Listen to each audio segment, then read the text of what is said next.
critical theory was written by Max Horkheimer. Max Horkheimer wrote the original thesis on critical theory at the Frankfurt School, which was a Marxist school. And critical theory in and of itself posited that there is no objective right and wrong, that traditional theory, Horkheimer wrote, fetishized objective truth or fetishized knowledge. And critical theory posited that there simply is no objective truth, that truth is simply a political apparatus. It's basically just a judgment of who won the political narrative. So yes, mind-blowing. So that was critical theory in a nutshell, as penned by Max Horkheimer at the Frankfurt School. So Antonio Gramsci understood critical theory for what it was, that it was an envisioning of Marxism that didn't require the workers to revolt against the capitalists, right? It didn't require this labor revolution to take place. So Antonio Gramsci said, okay, then what do we need? How do we actually bring about a Marxist revolution if we're not going to have the workers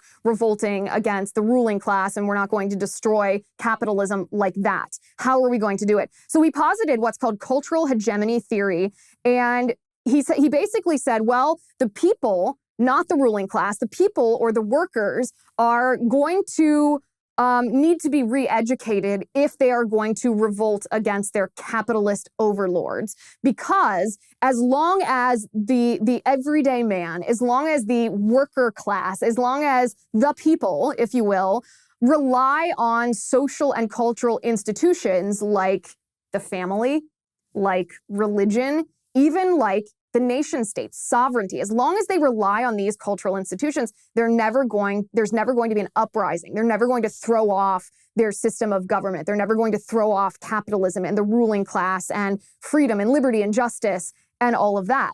And so this cultural hegemony theory that Antonio Gramsci posited said, well, we need to re-educate the people in order to be able to apply critical theory.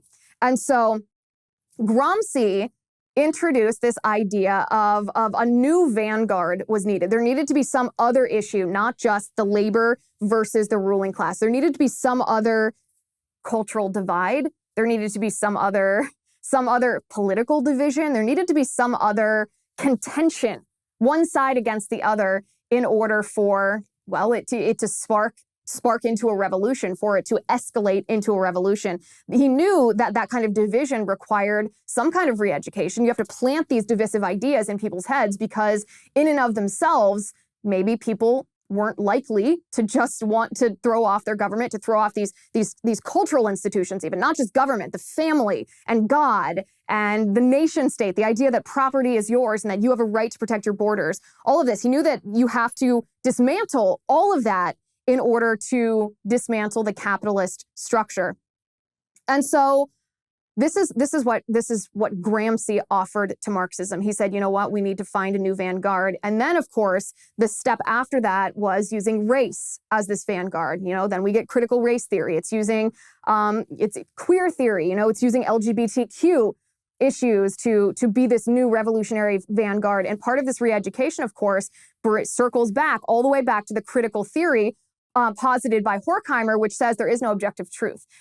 Truth is just who won the political narrative. That traditional theory with its elevation of knowledge, of objective reality, that needs to be dismantled. So this, as you can see, this steaming pile of garbage that I'm describing to you, this is Marxist theory, and this is how it's playing out here in the United States. We see this with critical race theory, right? Critical race theory is using race on one hand to divide Black children from white children, Black adults from white adults, using this, and not just dividing them, but pitting them against each other. White people are oppressing Black people. Black people are oppressing white people. There's nothing you can do about it because you are the descendant of white supremacy if you have not much melanin in your skin, and you are going to be oppressed no matter how hard you work if you have a certain level of melanin in your skin. It's very divisive. It's pitting people against each other.